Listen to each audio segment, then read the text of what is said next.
ভাইয়া, ঢাকা বিশ্ববিদ্যালয়ে ভর্তি পরীক্ষার জন্য তোমার হাতে সময় আছে মাত্র একদিন, কালকের দিনটা। তোমরা অনেকেই টেনশন করতেছো, যে ভাবতেছো যে ঢাকা বিশ্ববিদ্যালয়ে চান্স হবে কিনা। আমি তোমাকে বলছি, এই সময় এসে কিন্তু টেনশন করা যাবে না। এই সময় যদি তুমি টেনশন করো, ঢাকা বিশ্ববিদ্যালয়ে ভর্তি পরীক্ষা খারাপ হওয়ার সম্ভাবনা রয়েছে। কেন? কারণ আমার সময় ঢাকা বিশ্ববিদ্যালয়ে ভর্তি পরীক্ষা দিতে গিয়ে আমি অনেক বেশি টেনশন করেছিলাম। আর আমার একটা প্রশ্ন ভুল হয়েছিল, মানে যখন আমি ঢাকা বিশ্ববিদ্যালয়ে ভর্তি পরীক্ষা দিই, একটা প্রশ্ন ভুল হয়েছিল। ওই প্রশ্নটা ভুল হওয়ার কারণে আমি অনেক বেশি টেনশন করছিলাম বা হাইপার হয়ে গেছিলাম। ওই সময় গিয়ে আমার সব মানে জানা প্রশ্ন, আমার 12 থেকে 13টা প্রশ্ন আমার জানা প্রশ্ন আমার ভুল হয়েছিল।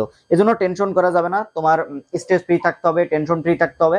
এখন ঢাকা বিশ্ববিদ্যালয়ের জন্য আর কালকের দিনটা সময় আছে। এখন তুমি কি করবা এই একদিনে?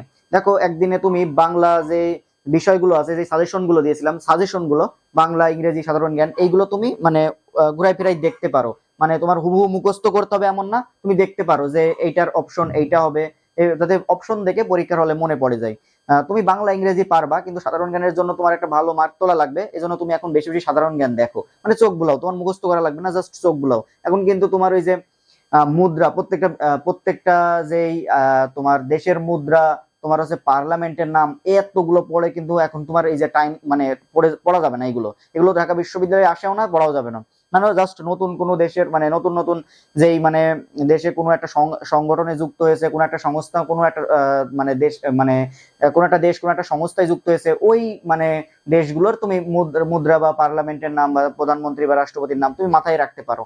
বা তাছাড়া এখন কোনো মানে ওই যে সাধারণ জ্ঞানের যে অনেক টপিক আছে, সাধারণ জ্ঞান মানে অনেক টপিক, এতগুলো পড়ে তোমার ইয়ে করা যাবে না, শেষ করা যাবে না। এই জন্য ইম্পর্টেন্ট গুলো চোখ বুলাইতে থাকতে হবে, মানে জাস্ট দেখতে হবে। যদি তোমার ফাইনাল সাজেশন থাকে, ফাইনাল সাজেশন থেকে, অথবা তোমার যদি প্র্যাকটিস বুক দেয় কোনো কোচিং সেন্টার, প্র্যাকটিস বুক থেকে তুমি চোখ বুলাইতে থাকো। অথবা ঢাকা বিশ্ববিদ্যালয়ের প্রশ্ন ব্যাংকের যে তোমার ইয়ে আছে, যে সাধারণ জ্ঞানগুলো আছে, সেগুলো তুমি চোখ বুলাইতে থাকো। আর সাম্প্রতিক পড়ো, সাম্প্রতিক 8-10টা আসবে। আমি তো ক্লাস দিয়েছি, ওর মধ্যে থেকে ইনশাল্লাহ অনেকগুলো কমন পাবা। আর আরেকটা ক্লাস দেবো ইনশাল্লাহ সন্ধ্যার মধ্যে, তুমি ওখান থেকেই অনেকগুলো প্রশ্ন কমন পাবা। এখন প্রশ্ন হচ্ছে যে তোমার যে কালকে যদি পরীক্ষার হলে কমন না পাও, তখন কি করবা? কালকে একটা ভিডিও দেবো, যে তুমি কমন যদি না পাও পরীক্ষার হলে, মানে রিটেনটা কাছে কমন পাওনি, তখন কি তুমি বসে থাকবা? তুমি তো কিছু না কিছু লিখবা। যে কমন যদি না পাও, তখন তুমি কি করবা? এই টোটাল বিষয়গুলো কালকে দেখাই দিব একটা ভিডিওতে, ছোট একটা ভিডিওতে, টাইম বেশি নিব না। তো এখন টেনশন করো না, এখন মাত্র সাধারণ জ্ঞানগুলো দেখতে থাকো। বাংলা যে সাজেশন দিয়েছিলাম দেখতে থাকো, ইংরেজি যে সাজেশন দিয়েছিলাম দেখতে থাকো। বেশি এখন সাধারণ জ্ঞান দেখো, সাম্প্রতিক আর তোমার হচ্ছে ফাইনাল সাজেশন অথবা প্র্যাকটিস বুক যেটাই থাকুক, অথবা ঢাকা বিশ্ববিদ্যালয়ের প্রশ্ন ব্যাংক যাই থাকুক না কেন, বিগত বছরের প্রশ্নগুলো ঘুরাই ফিরাই তুমি দেখতে থাকো। দেখো অপশন থেকে যাতে মনে পড়ে, হ্যাঁ এই প্রশ্নের উত্তরটা এটা হবে।